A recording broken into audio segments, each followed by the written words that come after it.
Ms. Hanson, what's your thought here? My thinking is I can run a meeting, but I'm not nearly as knowledgeable as any of you are on the hospital issues at this time. So I would rather not this time. You're just reluctant to because of your experience with this particular board.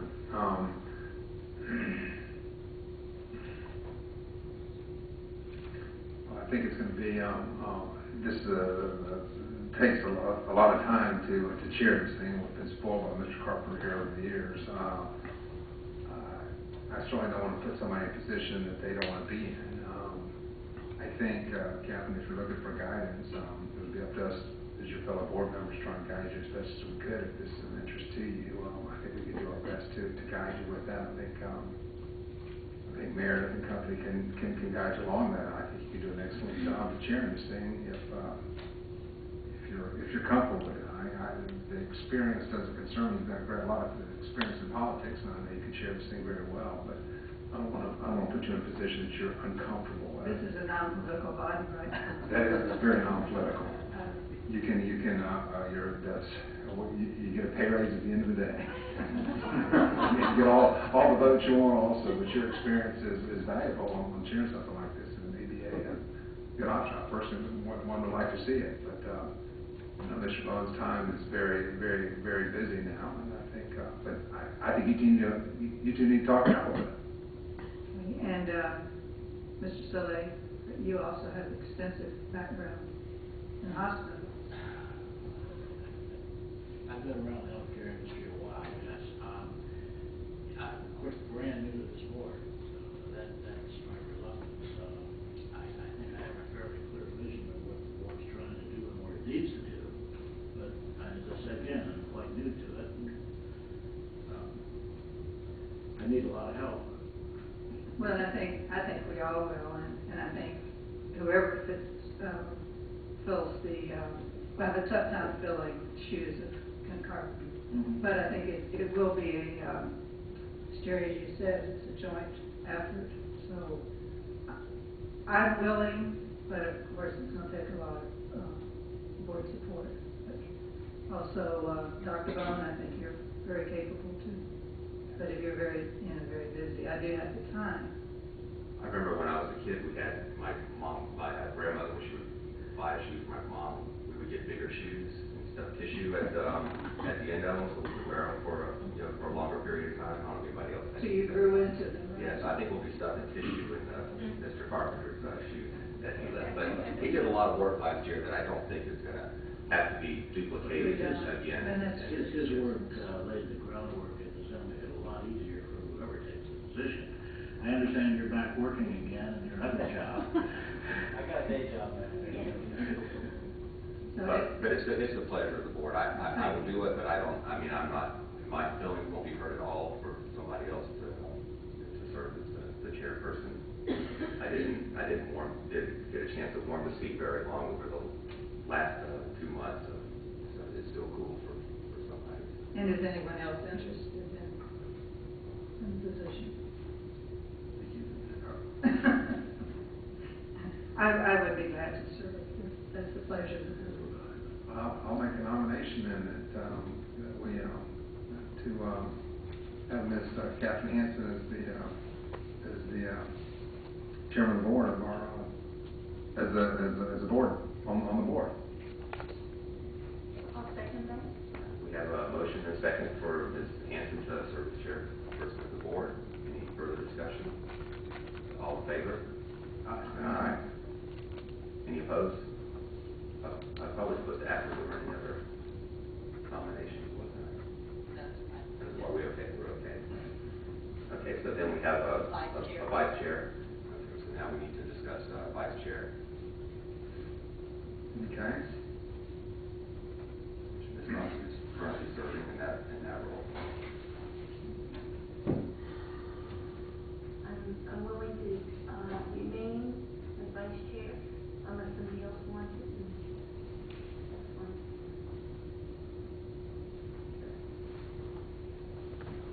Anybody else want to?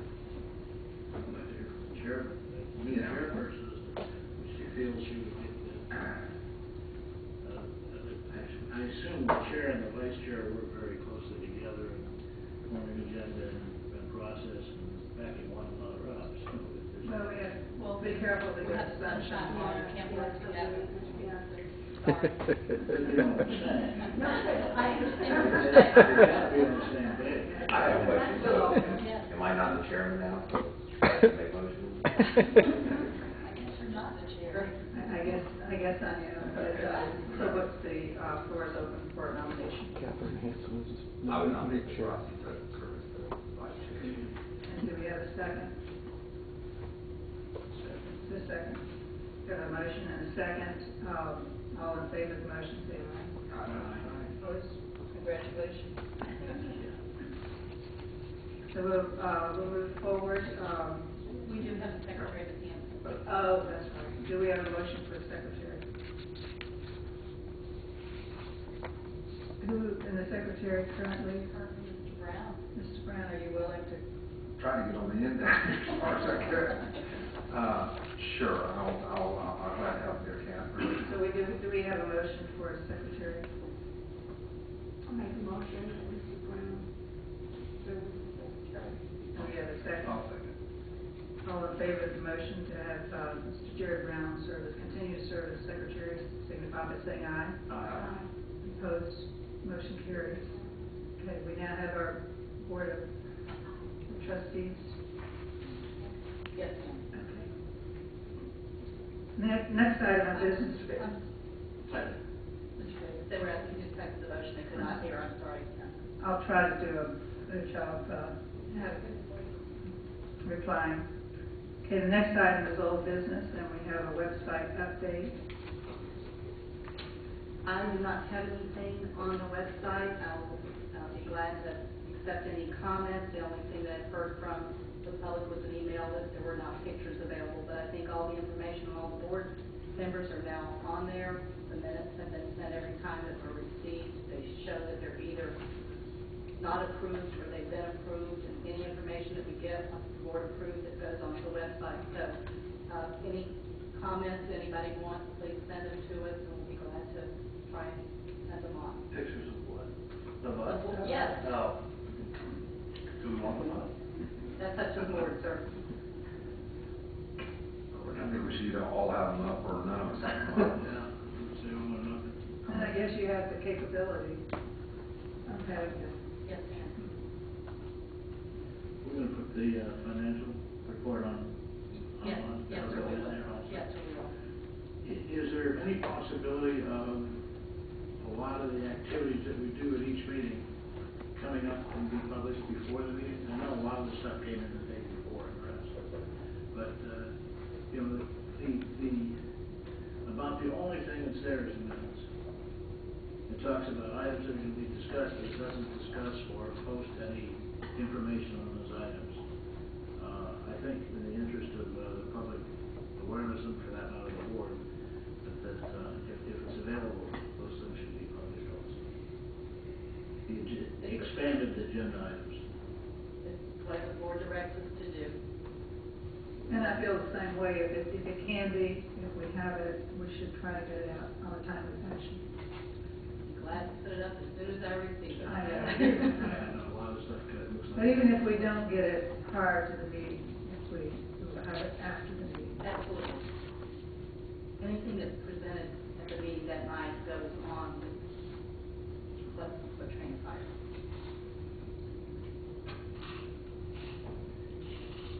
Are there any other comments regarding the website? If not, we'll move on to the new business. We have the first item is presentation of quarterly audit. That would be for Moore, Stevens, and Lovelace.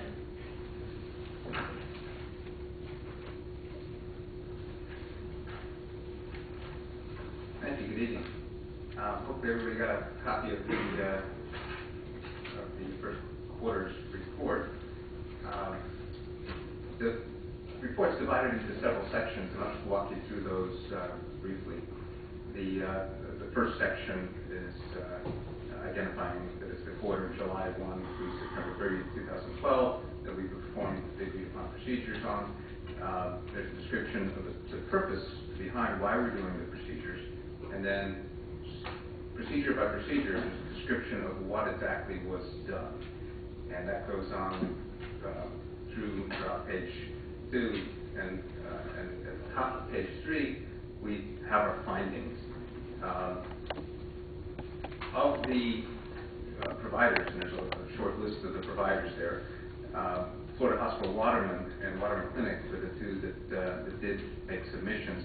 Florida Hospital Waterman was, I'm thankful that they did submit, because it gave us a chance to work with their finance shop, led by Brad Skilton, who did an awful lot of heavy lifting.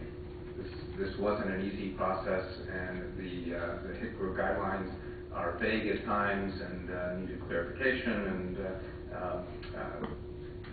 ultimately the final submission was for $556,000. It was 938 claims. We performed the agreed upon procedures on a sample of sufficient size of those claims that we believe is statistically valid sampling. And we had no exceptions. So that 556 is, without jargon, is okie dokie. The Florida Hospital Clinic submitted 60 claims for $11,762. We haven't concluded our testing on that. There was a bug in notification. The claims have been submitted, and that will be included in the next quarter's submission. In addition to our findings, I also included some other matters, the things that came up or questions that arose, or just clarifications that I thought for the benefit of transparency of the process that I should at least address or bring to the attention of the commission. The first one is that the district is really supposed to be the payer of last resort. In other words, if a patient is Medicaid pending, if they applied for Medicaid but haven't been approved yet, they're not yet a charity case. Because there's a chance that if they're Medicaid eligible, they shouldn't be included in the submission. The next bullet deals with there's a 6-month rule in HCRA that not really sure why. It seems a little arbitrary that it's 6 months, but that's what's in HCRA, and that's what we're following as far as guidelines. That from the date that the provider determines that it is a charity case, they have 6 months to submit it for reimbursement. The third bullet is that when Medicaid is exhausted, and we did have some Medicaid exhausted cases, I didn't think that we would run across any, but apparently it's more common than I had expected. That as long as the provider can submit evidence that they had tried to collect from Medicaid, and Medicaid sent back remittance advice saying that this patient's Medicaid benefit is exhausted, then we consider that to be a charity case, and that's appropriate to be included in the submission.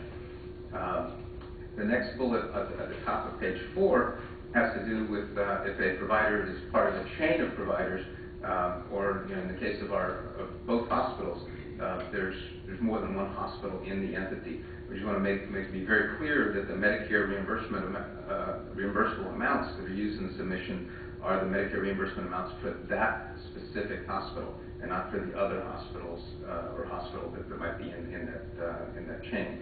And then lastly, for purposes of clarification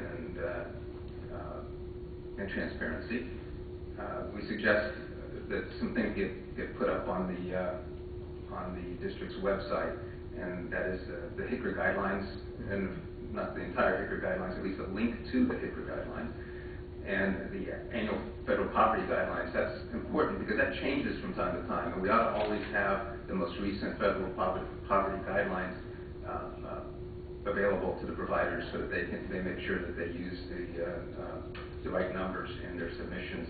And then lastly, a map of the district so that they can see the cutoff line of, as one of our testing procedures is to make sure that the patient is a resident of the district and doesn't live outside of the district boundaries. And then lastly, comments on scope limitations of our work.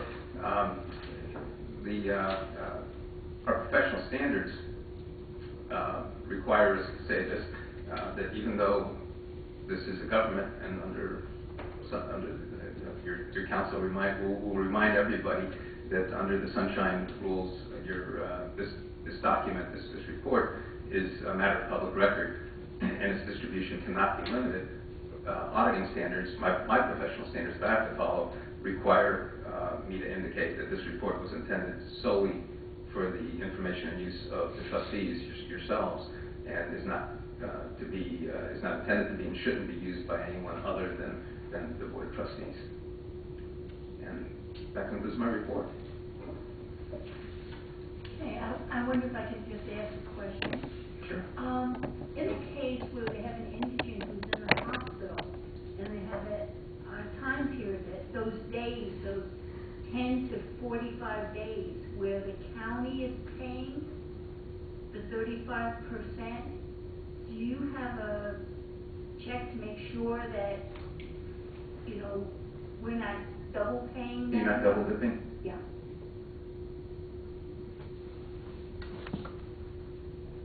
I don't know the answer to that question off the top of my head. Could you repeat it from the beginning? Okay. Indigent person is in the hospital. Right. If they remain in the hospital through the 10th through the 45th day, the county pays 35%. Do you have a way of Yes. making certain that we're not paying that also? On the submission form, that it has a column for payments received from other sources, either from the patient themselves or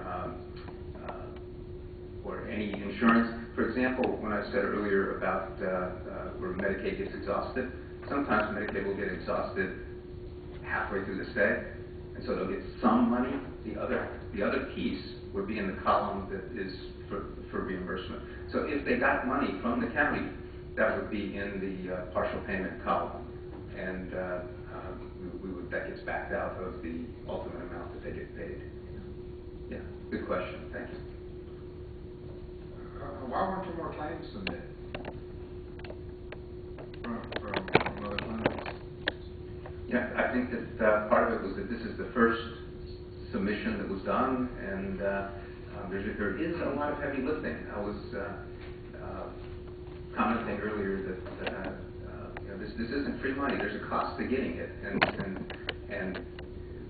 there's an administrative burden that's pretty heavy, and so we may see more coming in the next quarter. In fact, I would expect, because at the rate of $556,000, they're not going to utilize their full allotment. Any particular criteria they're having a tough time with, eligibility standards, or is there any particular? Just the general documentation is the stickler? Yeah, the general documentation is a stickler. General. Yeah. Okay. Yeah, having it all patient by patient, all lined up, getting all of the signatures and authorizations, and yeah. Were these the other matters that you had listed here? So these particular things that came up, the questions that were asked, have all these been conveyed to the providers, all of the providers? Well, I thought that the best way to make sure that everybody knows about it is by just putting it in the report. So these are the things that were told, were answered in particular questions that were asked. Correct. These were the answers that were given. Okay. Correct. Yeah. Were there any other additional procedures that might not be looked at between the different audits that might fall between the cracks? You mentioned in your comments on scope limitations on your work, you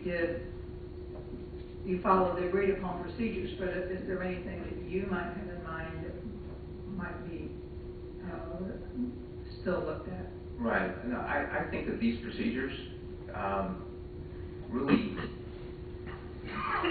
make sure that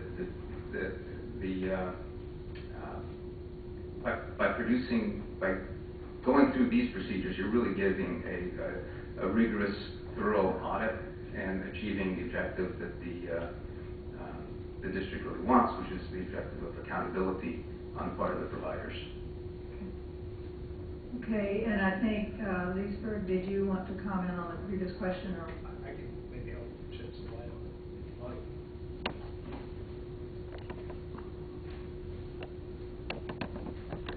Phil Braun, General Counsel for Central Florida Health Alliance. I think, Mrs. Crossley, the question you have about the county, just for clarification, the county does not pay the hospitals. They wouldn't for indigent care. Outside counties, if the person comes from outside the district or outside the county, so they wouldn't be eligible anyway, then we can apply for money from the county, the other county that they came from, for an indigent patient. And then there is the Medicaid payment that the county pays to Medicaid for Medicaid patients. Again, Medicaid patients wouldn't be eligible for payment under this district too. So there's really no, so on top of the fact that we have to list all funding sources, those extra stays that you're referring to would only come into play for Medicaid patients or for out-of-county patients. And so they wouldn't be qualified for district money. So that's for clarification on the county payments that you're discussing. Those are the two instances where the county would pay.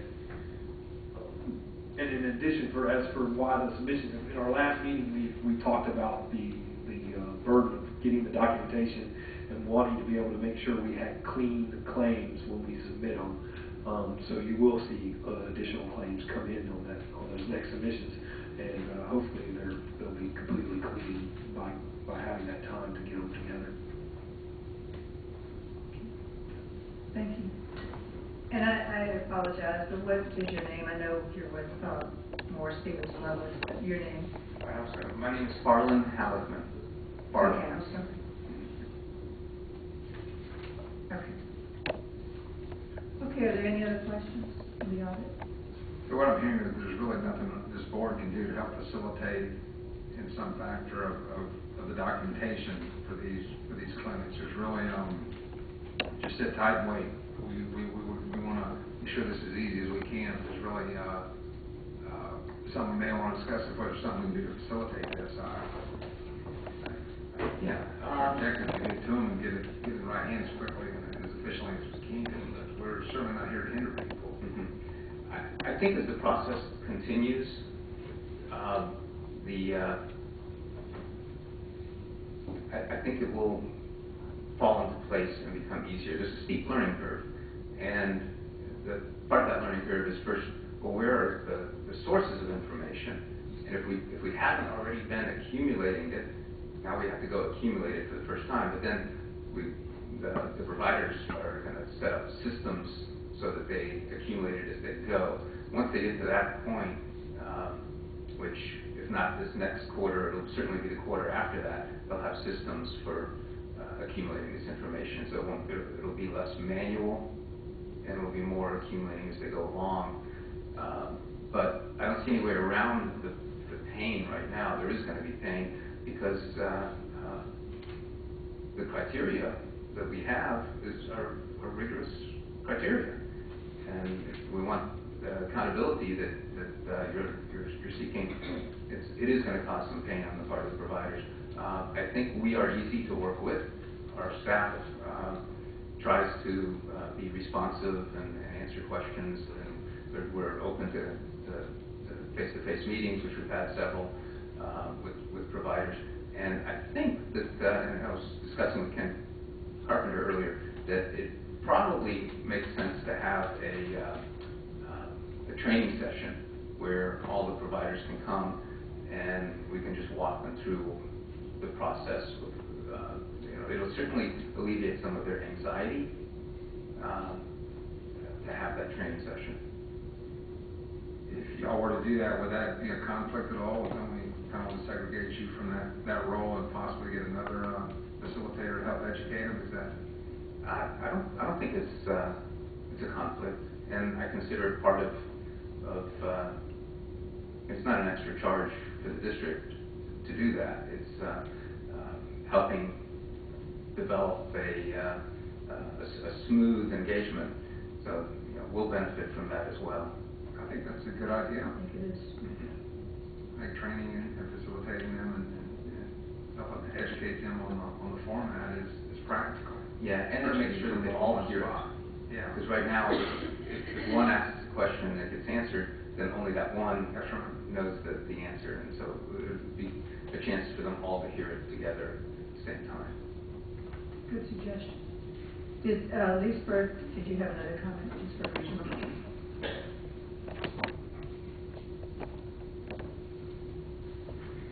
Hi, I'm Diane Harden, Chief Financial Officer for Leesburg. I did want to comment because the question about documentation, you're probably wondering, what does that mean? Remember, the patients have to provide this information. So if they don't provide the income asset information, residency information, we have to call them and actually had to go find them to get this information. So that's what we're talking about. It's not the medical documentation. It's getting them to supply the income asset and residency information we have that we have to have for this. And we will, and he's absolutely correct on the ramp up, and I'm sure that's true for Waterman too. We will have a big catch up coming in this next submission because they were very helpful telling us what that format they wanted to see, and we will have it all lined up when they come in to do the work. So you're indicating a training session may not be of a lot of value necessarily? I think anything, because there are so many questions that come up about what is and is not, and it's going to be their interpretation is helpful because we don't want to make any mistakes, so it would be absolutely helpful.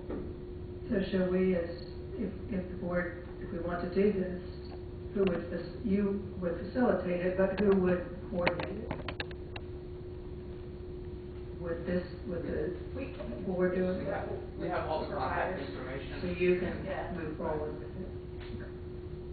Is the board in agreement to move forward with the training session? I think it makes a lot of sense. Thank you. And that is another reason, that we wanted to get clarification on some things that have come up, and they were very helpful in answering. Thank you. I just have a comment on these, the other matters that were listed there. Now, on we did like a policy procedures or something that. Yes, we did. Would that have several things? I don't know, would that be an appropriate place to add to put these on, those policies and procedures? We'll be glad to have it. Yeah. And then maybe, And if the board wants a link, as recommended by Mr. Howerman, to the HICRA, the poverty guidelines, and the maps, we'll be glad to put those up also. I think that's a good idea. All of those. Put a link to it. And then if we add those on the policy and procedures, then I guess anyone that we've entered into a contract with already, we can just probably send them a letter that says here's our updated policy and procedures, so they have that, or. They have that, or should have it. Okay, St. Luke's, right? Karen, I don't remember your last name.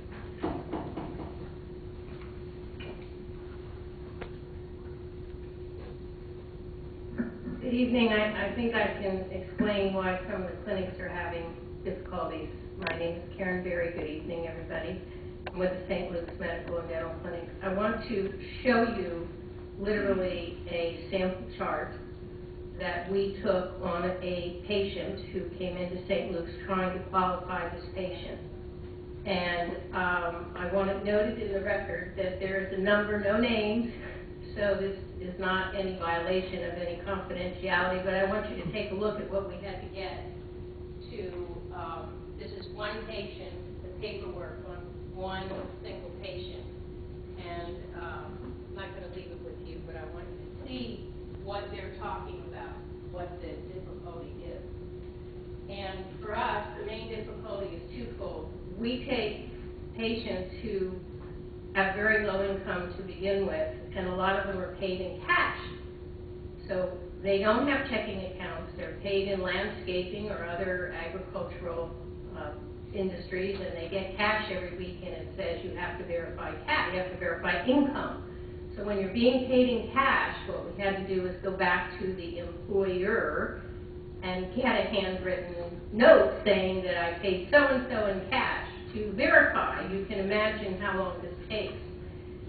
The issue is we don't have staff to do this, and so you have, this particular patient took, I believe, 5 phone calls. They came in twice, and all of this for one single patient visit. The other issue that we have is that Medicaid eligible, ineligible, takes a great deal of effort, and it requires that we become a Medicaid access point, which we just went. It took us a month to get the appointment, another month to get the training, and now we have to get the computer in place for the client. We can't do it, the client does it, we can help, but the client must do this. So I can only imagine what the other clinics, are going through that are trying to do this, but that Medicaid specifically told us that the minimum it takes 15 days, more likely 30, but we don't know. And the client, the patient, has to find out. We don't have their number when they apply. They can do it at St. Luke's, which they did, but we can't access their account. They have to access it. It means they have to go to the library or somewhere else for that one particular function. So if you're looking at all of this, some of them don't have tax returns, some of them don't have income.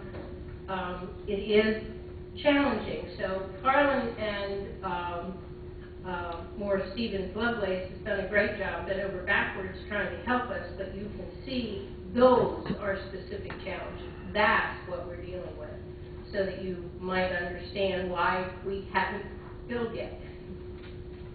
So, but I do need that. Oh, that's good. Thank you very much.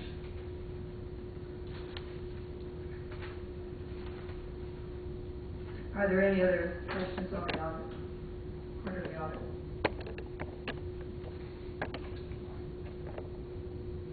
Does that take a motion to approve or accept? Yes, please. I'll make a motion to approve the quarterly audit. Is there a second? Second. Is there any further discussion? All in favor of the motion, say aye. Aye. Opposed? Motion carries. Next, we have recommendation of proposed changes to House Bill 1299. Ken Carpenter. Again, hard at work. Yeah. I'm one of the guilty ones for providing late information. I actually handed Ms. Kirsty a copy of a memo that I wrote hastily this afternoon. I had previously communicated with her about a conversation or meeting I had with Larry Metz on January 2nd. If you recall, he was out of the country for several weeks, including the date of the last meeting of the board in December. And he was gracious enough to come in and talk to me about the issues. And I think everybody has a copy. You have a copy as well. We do. We have. I don't know if you've had a chance to read it, but if you'll recall, there were 2 specific issues with regard to that the board had come up with regard to interpreting our responsibility under the new legislation. The first one was Section 6, Paragraph C, providing reimbursement to licensed primary care clinics for indigent care, provided states if the care does not overlap or duplicate care available through other public health clinics. Again, in all the meetings that I had when Representative Metz, he was always careful to tell me that what he was telling me when I was asking him about legislative intent, he was telling me, I can only give you my opinion, I can't tell you what the legislative intent was for the rest of the members of the delegation. So he mentioned that again. But he thought his intent was to, number one, expand the number of providers. I mean, ultimately, I think we're all in agreement that it's more costly for these indigent patients to receive their care at the hospital in the ER setting. So they wanted to expand the number of options for these patients. And 2 was to increase the coverage of the indigent patients. If there are indigent patients out there that weren't receiving care, we wanted to make sure that they had access to it. He didn't want the primary care clinics fighting over the same indigent patients. If they're being seen at one primary care clinic, didn't want to make it, if another clinic was getting tax proceeds, and, you know, hey, we got this patient, we grab this patient, bring him over here, we'll get more money. So it was important to him that, and that was, I think, the genesis of the comment in the legislation about the non-duplicative care provided through public health facilities. And I think the question that was brought up was, we've got health clinics that are operated by the county. I think they're operated by the county, and they're funded by the state and operated by the county. There's one in Umatilla within our district, and I don't know if there's another one within our district. There's another one down south, Paramount, I think. And in the past, I think that there really weren't. They would see Medicaid eligible patients, and there was a lot of single moms and children and things like that. And I think that it was different patients that were being seen in the primary care clinics. And I can actually ask, there's representatives here from several of the clinics, and they can probably talk about this a lot more intelligently than I can. And I think that Larry also said in the last sentence of that first paragraph of his comments, in his opinion, any clinic that is already receiving government assistance and providing indigent services needs to show proof that they're either increasing indigent patients or services to them. So, and that was about as direct a quote as I can recall from our meeting several weeks ago. So I think that, and after the meeting in December, I had a conversation with Melissa Sims, who's here tonight. I hope I'm not stating this incorrectly. She said that the public health facilities are now recipients of a grant that allows them to provide some primary care, which they hadn't been able to do in the past. And in fact, they may be seeing patients, the same patients that are being seen at these clinics. And they've instituted procedures at their clinic trying to make sure that they're not seeing a patient that was already seen at another clinic. Make sure that there's not duplicate care. And she said there's a few patients that might try to go to multiple clinics just to get, additional meds if they can't get what they really want from, or what they think they need from the first clinic. So those are some issues that the board needs to address. I don't know if there's a statement that can be made or representation from the various primary care clinics as to whether they're increasing services or increasing the number of patients that they're seeing, and what kind of procedures they have in place to make sure that these patients aren't being seen somewhere else, and specifically at a public health facility, as identified within the HB 1299 language. The second issue was the crisis stabilization units at LifeStream Behavioral Center. Howard Weiner, their CFO, had mentioned that of their 62 beds, 16 of them were designated as crisis stabilization units, and authorized under a different statute. They're not a hospital, they're not a primary care clinic, but they receive the exact same care that they would be that the patients in the hospital side would be receiving.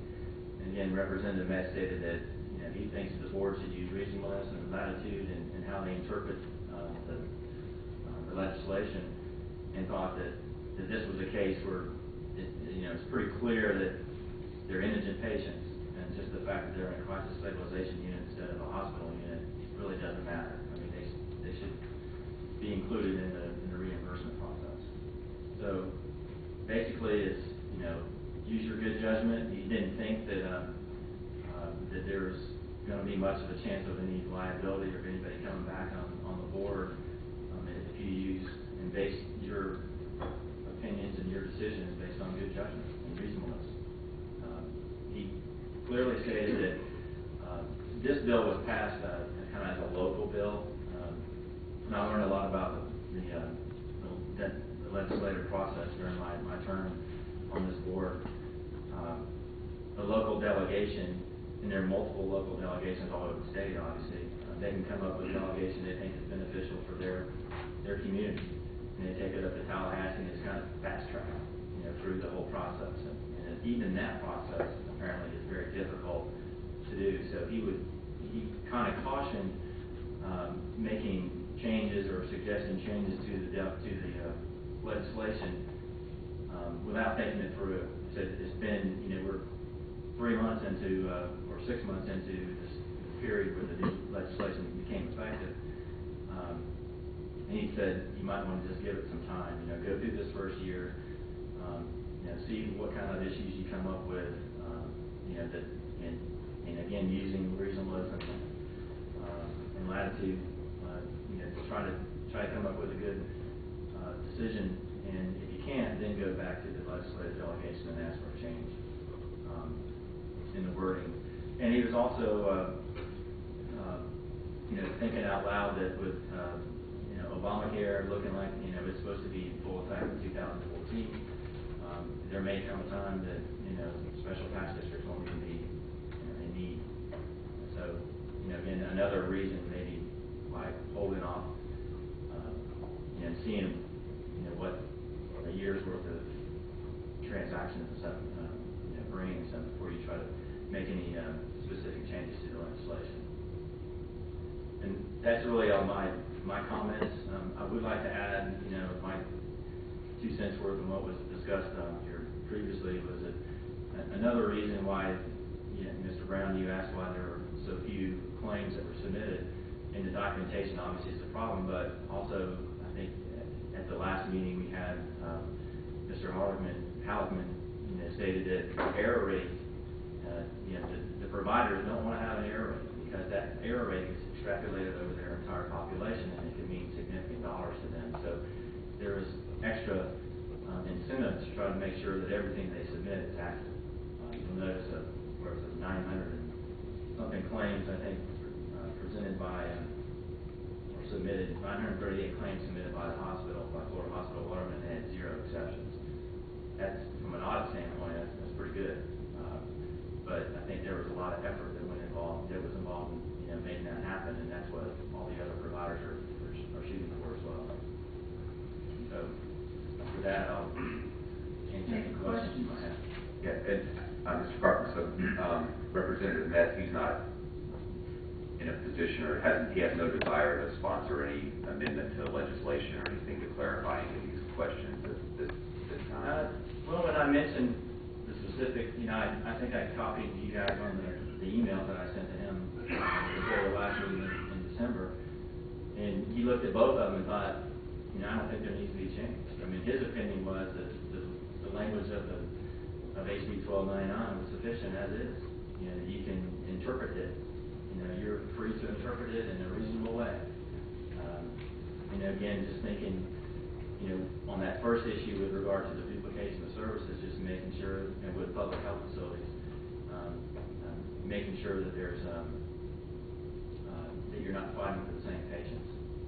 I mean, ultimately, you don't want just more money going to the same providers for the same patients. I think obviously the intent was to try to spend less money, get them out of the ERs, the hospital's ERs, and into these clinics and expand the services. So again, using reasonableness, I think, is what he was advocating. I think that this has come up though because that was one of our charges in the new legislation was to come back with a proposed. I pointed that out to him. Legislation and he's the one that drafted it. Right. I pointed that out to him, and he still was of the opinion that neither one of the changes that I had mentioned had come up before the board or from the board. In his opinion, he didn't think they were needy of change, implementing the change. I think as to what our charge was is in that regard, Mr. Carpenter helped us to be able to meet that. And I think we needed to see if there were things that needed to be suggested. We suggested through Mr. Carpenter made some suggestions of things that we needed to have clarified. And the representative that sponsored and created the legislation doesn't desire to do anything further with legislation. So I want to just be sure that we've met our responsibility in that regard. And I think we have. You probably make a formal request of Larry or Representative Hayes to ask for some specific guidance on that. We're confused, kind of thing. Help us understand this. Help us make a good, reasonable decision on this. But I don't know. But he met with told me on January 2nd, which was a Wednesday, and their annual legislative delegation meeting was on that Friday. It's 2 days later, which I wasn't aware of. So there really wasn't much of an opportunity to even get on their agenda to talk about it. I would think that, if we want some clarification, you might go directly to one of those individuals and ask for some clarification.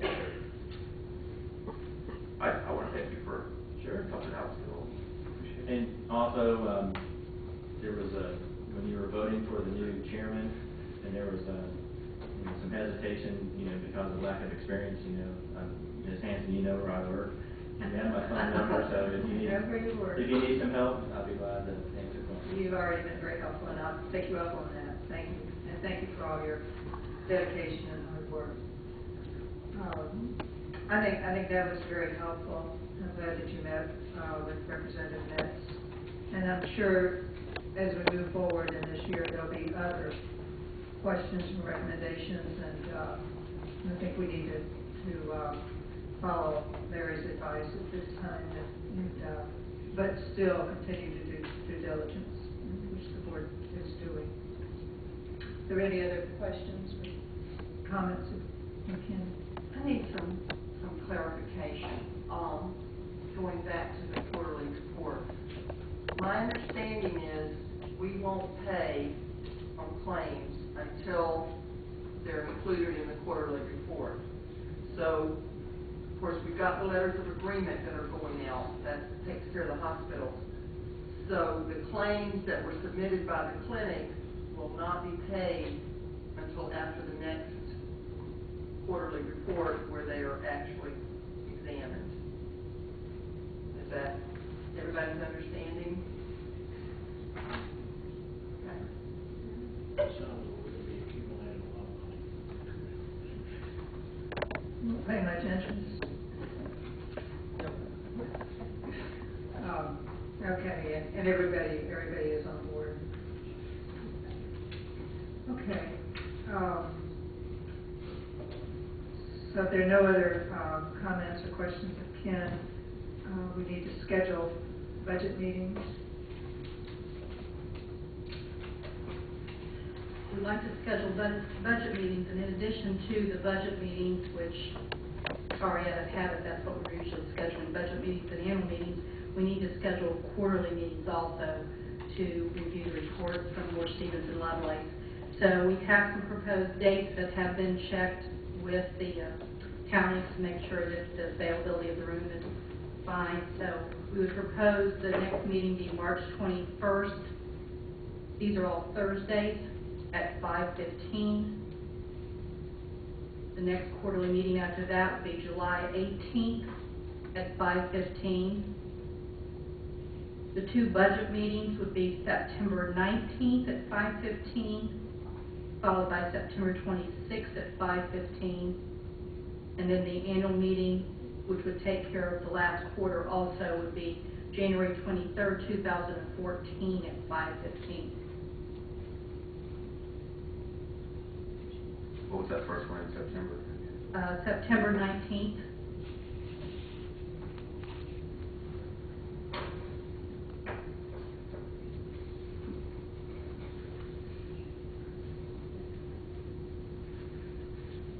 Okay. Are those acceptable to the board, as far as everyone knows? No. And no objections? Okay. These dates will be sent to you, but we just got them approved this afternoon. Okay. So there's nothing else on that item? No, ma'am. Letters of agreement, have in your package. We have a proposed letter of agreement. At this time, I've asked that Phil Braun come up from Leesburg Regional Medical Center and explain the request from the hospital on this new letter of agreement, please. Okay, I'm going to try to make a somewhat complicated issue because we're dealing with the state here. Try to simplify it a little bit. But I think first, it's probably good to give a little history. In 2011, the tax dollars that were collected and used for the self-exemption program, which you signed letters, you all didn't actually sign letters, but the previous board signed letters of agreement with. that money was sent up to the state. The state used that money and miscalculated the payment rate. And in essence, they didn't pay us enough based on what we bought back from the state, and they made an error of about $1.4 million. That error, they've now said to us that we can use, so it's sitting up there as a credit that they owe us. They said that they would allow us to use that credit and participate in this year's LIT program. In order to participate in the LIT program, self-exemption or buyback, any of those, you must have a letter of agreement, and you must have a government body to do that with. So if you all would be the conduit for that credit, which was again last year's tax dollars, bought the payment rate that is the error. They will let us enter into that letter of agreement, and that will allow for an 8% match on top of the error rate. The way this would work would be there's another letter of agreement. If you'll note in the letter of agreement, in all the letter agreements, they're always worded as an amount not to exceed, in this case, $1.4 million. So the letter agreements themselves don't obligate you to pay any money if you chose not to. It would just what would happen if you didn't pay money, they wouldn't use it towards the matching or the buybacks. But it does cap the amount of money you can use.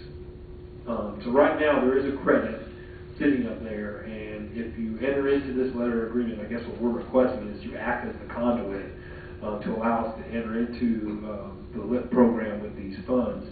And my recommendation or suggestion, I guess, so that you feel comfortable that there's not any obligation to pay it, would be to recommend that it be entered into but not authorized to pay, wouldn't authorize your staff to pay that amount until such time that you see that there is a credit in the same amount of dollars, so that it's a wash transaction. So it's not obligating any of the current funding or any of the current tax dollars. It's simply using this board as a conduit to take the credit to enter into another letter of agreement. That's the best way that's the best way I know to explain it.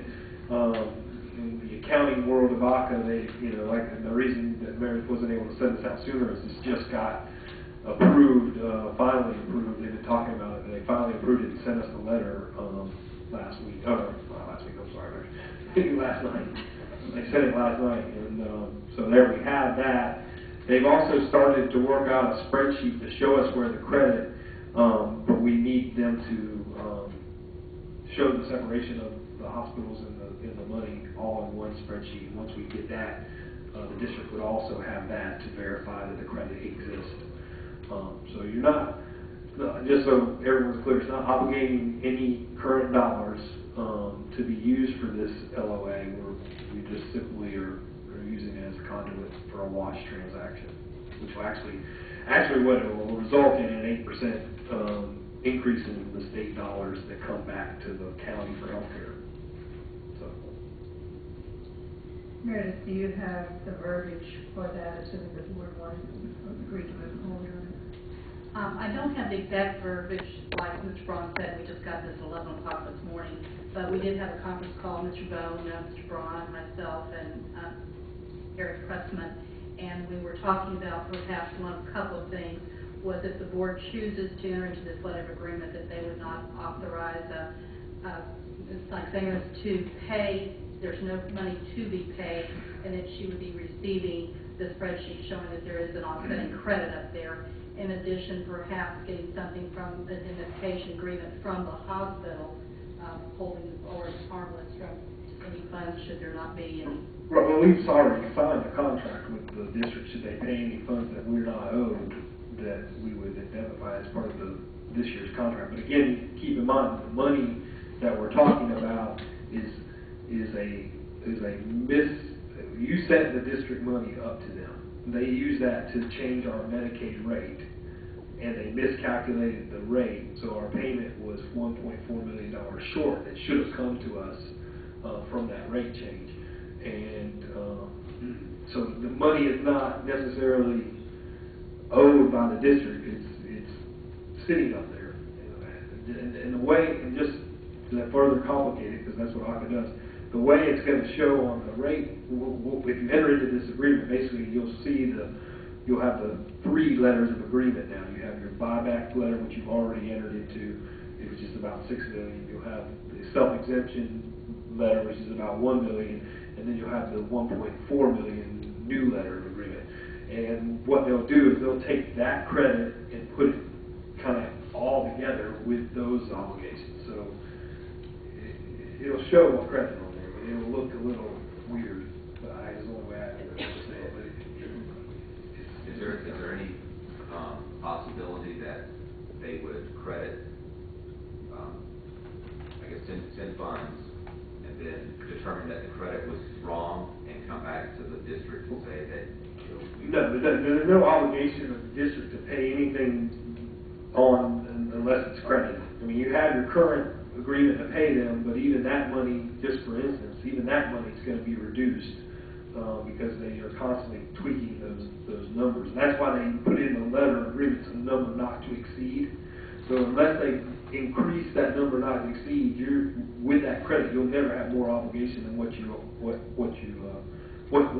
you never have more obligation than what you actually have to pay. I mean, if you don't have it, you don't have to pay them. In any of the letter agreements, you're never obligated to pay more than what you have. So we're not asking you to increase the spending authority. We're asking you that when you see that credit be acknowledged as going towards the new letter of agreement, because that's what the credit is set up for. they won't release or return any of that. Well, they could, I mean, I guess they don't want to do that. No, and they won't release those to the hospital or credit money to come back to the hospital unless they determine that they have completed their audit there. Yeah, well, actually, they actually determined in their reconciliation that they owe us 1.8. But under their rules, they only allow 75% of that to be used, probably for that very reason, because then they'll have some money to hedge when they do another reconciliation. But the district, again, is not obligating any of the current tax dollars to this. That's why I would suggest you only obligate the credit should it exist, and I know it does exist. At one point, that's where the number comes from, is the credit they've got up there. That they use it as a conduit. If we sent it directly to us, we couldn't use it for the LIP program. And they prefer not to send it to us. They need dollars for the LIP program. They prefer us to enter into the LIP program, so that's why they're trying to do it this way. If they send it back to you, then it gets commingled with this year's tax dollars, and I think it's good not to commingle it since it's under separate rules. And those funds are not subject to the current legislation. Those funds were funds that they're actually dollars that they didn't pay us.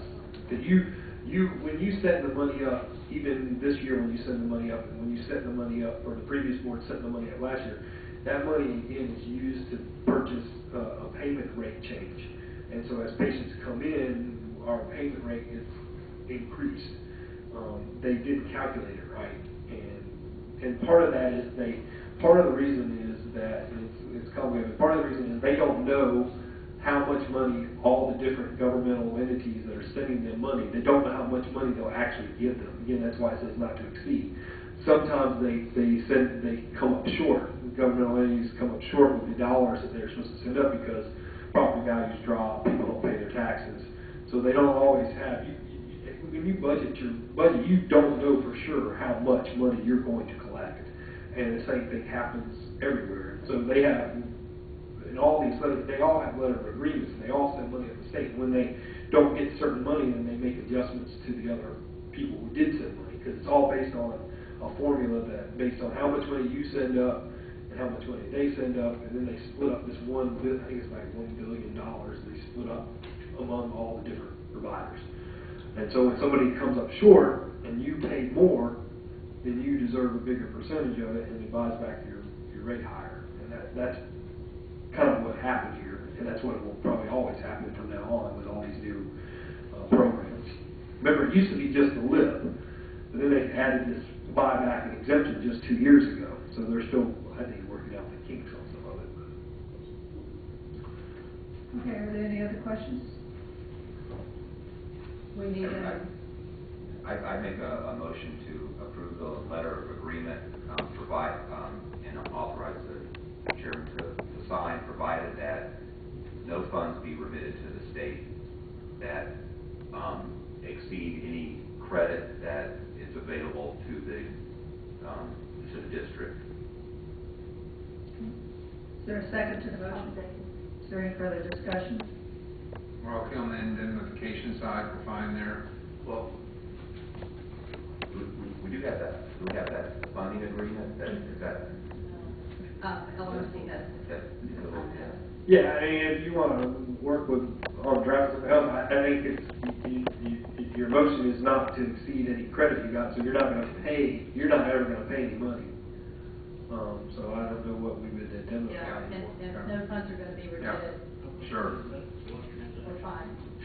That was actually my thought, was that we needed an indemnification agreement. But, Yeah.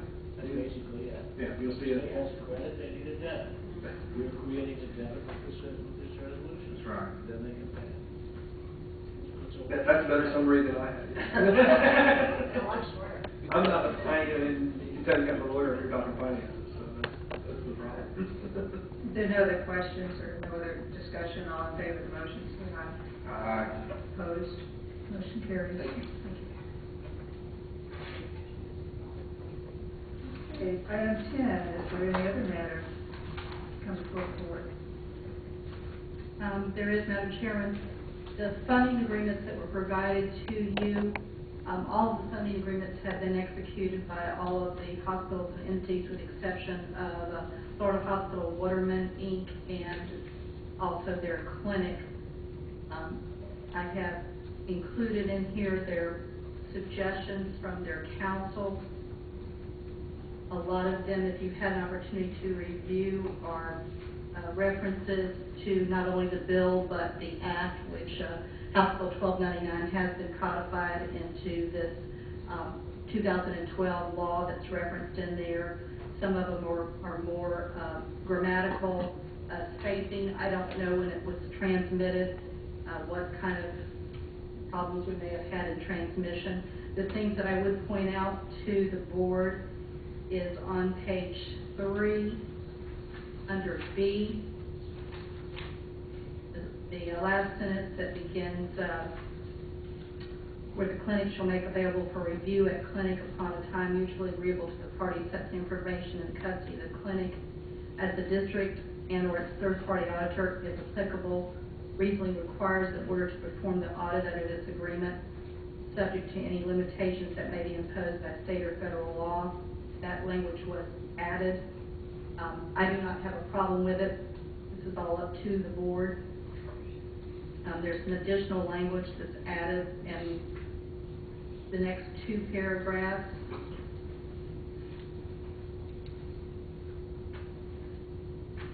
As far as the confidentiality of the information, the board should never be receiving any type of information, names, personal information. This is all going to go to our auditor. So I think this is more of just a safeguard. If we should receive it, we will not disclose it, but we will not be and should not be receiving that information. On page 5, under F, where she's questioning the eligibility verification procedure, there was a proposed policy and requirement for primary care clinics receiving funds. That was approved at the special meeting on October 16th, and I will provide that to them. In addition, under those proposed policies and requirements, it does refer specifically to the HIPAA guidelines. So the rest of it, in my opinion, does not change the intent or the language. It's more a grammatical and another attorney just adding comments. I have not had an opportunity to talk with Ms. Armstrong. We have played a little bit of phone tag, and I apologize that I have not talked with her. But I wanted to submit this because it's not my authority to change a funding agreement that's previously been approved by the board.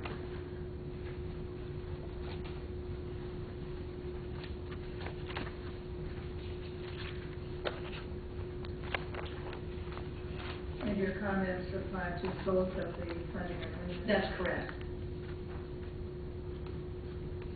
And if we don't approve it, Well, I guess since Florida Hospital, the only one that submitted a request, I guess Mr. Madison might want to address that issue.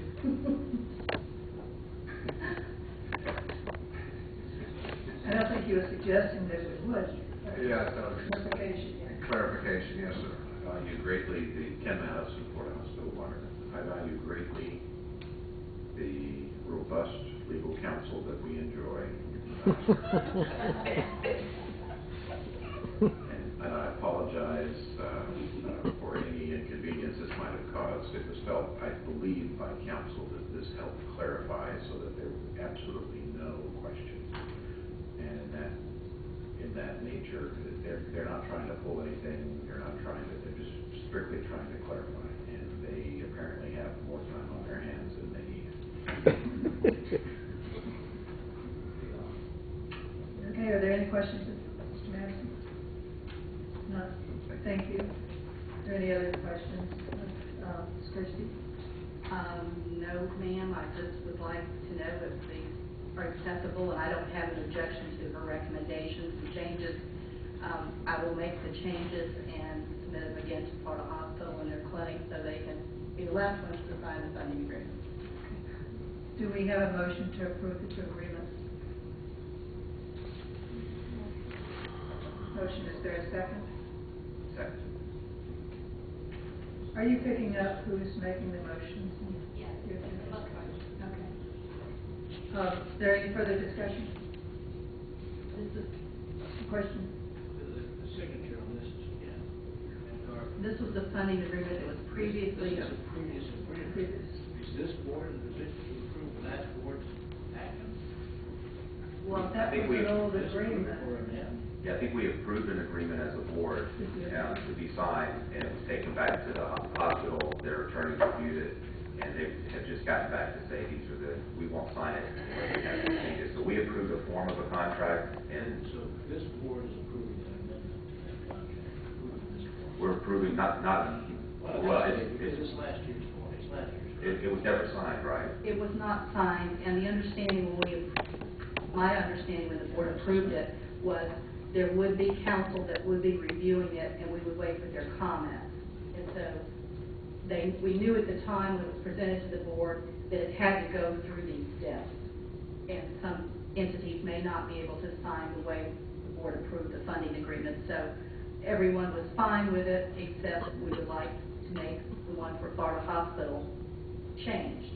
I think maybe do we need to add a provision in a paragraph in there, one of the, this agreement, although it's signed on January the 25th, it's effective back to the, whatever the date that needs to be there. That's fine. The date would need to be changed also. We're going to have a signing date on it. I assume it's not going to be signed. Because we'll run into a situation when we sign it that if we sign it back on, September the 1st or whatever, then Mr. Carpenter's going to have to sign it, and he's not the. I don't think that's the appropriate way to do it.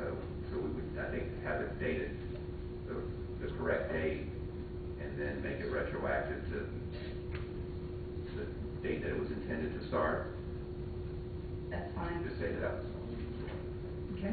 Well, the letter of agreement that we just talked about, if you look at that, it's somewhat similar. We're agreeing to a date, goes back to the state start of July. Agreeing to it now. Correct. This was not prior chairperson agreeing to it. This is an amended contract. Unless you're going to change the name. Did Ken sign it, or I see a place now he could sign, but I don't know if he signed You it. would sign. No one said no. Who's going to sign this is my question. Actually, okay, I have a couple of questions coming at me. I'm sorry. I think Mrs. Hanson had asked me if Mr. Carpenter had previously signed it, and I believe that you had signed all of the agreements, correct, Mr. Carpenter? And they had been submitted to all of the entities in the hospital. At that time, though, we knew that there may have to go through some steps from legal counsel of the other entities to review it.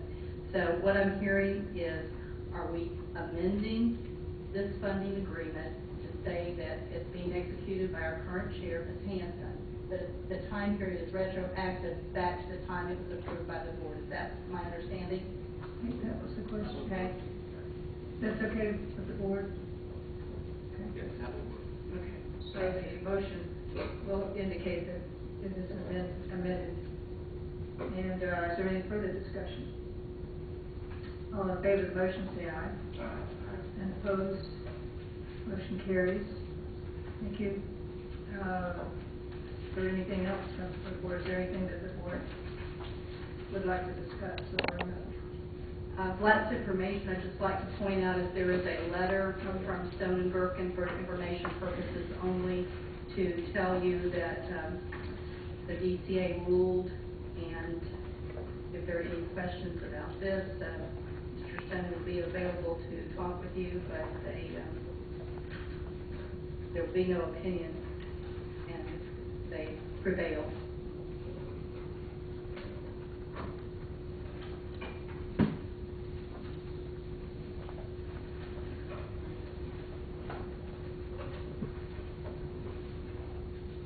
Are there any questions? I think this we just got to. Okay. Is there anyone in the audience, anyone else in the audience that would like to speak?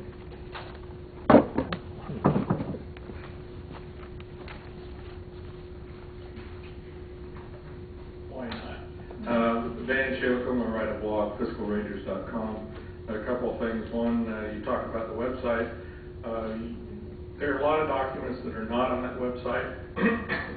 And just for your information, Representative Metz has asked me to put them on the website. I created because you have not. And that includes the original, the bill itself, and other supporting documents in the previous bills to show some history and some things like that.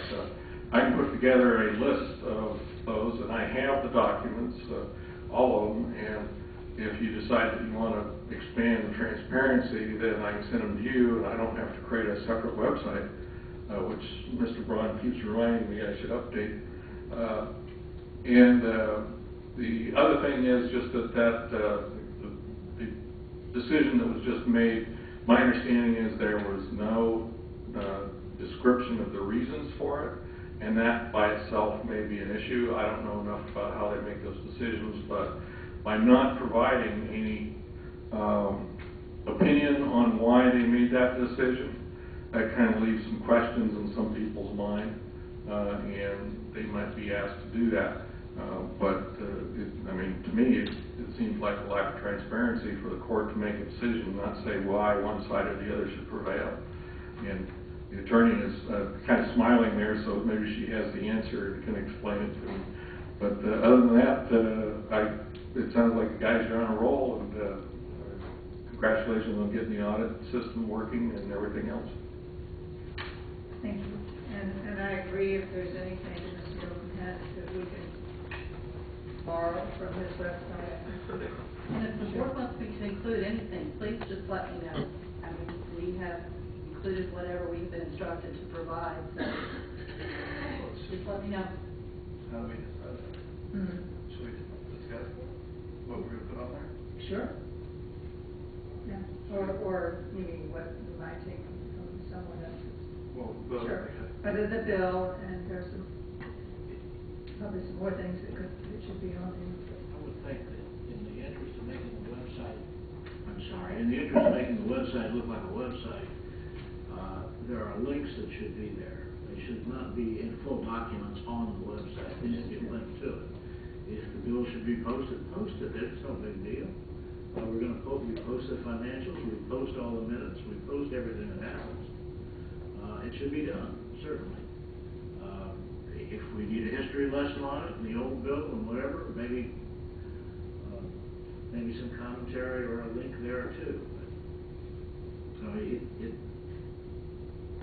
my concern is that we put so much on there that you can't find anything. So it should be short, quick links to other documents and information. But everything should be able to be accessed there. And we welcome suggestions for things that should be or could be on there, and we can I'm sure we'll get suggestions We'll from get, time to we time. will. Okay, thank you. Is there anything else to come before the board?